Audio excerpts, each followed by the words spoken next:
The more I live life, the more I realize that 24 hours is just not enough to accomplish all the creative things I'd like to do, and that just makes me sad. I have ideas waiting in my notes, have edited videos sitting in my camera roll, stories forming in my head at the most random moments, in the middle of conversations, while walking somewhere, even right before I sleep. And sometimes it feels like life keeps moving while I'm still trying to catch up with my own imagination. There is a pressure that comes with being a creative person.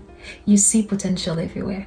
A simple moment becomes a scene, a feeling becomes a story, a random thought turns into a project you suddenly want to start doing immediately.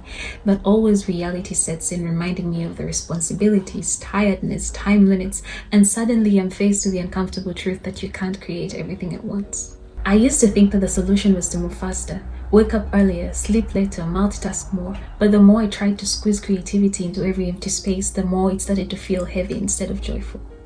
Creativity stopped feeling like freedom and started feeling like a race against the clock, and honestly, that's not the kind of artisan I want to become. So lately, I've been asking myself a different question.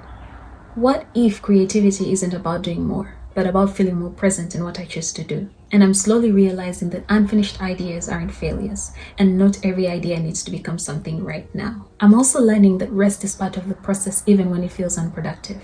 Some of my best ideas have come when I'm not forcing anything, when I'm simply living, observing, noticing small details that eventually have found their way back into my work. There are still moments when I wish time would slow down, just a little bit, when I wish I could create 5 things at once without feeling overwhelmed.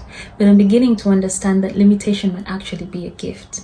It teaches me to choose what truly matters, to pour intention into fewer projects, and to create from a place of depth instead of urgency.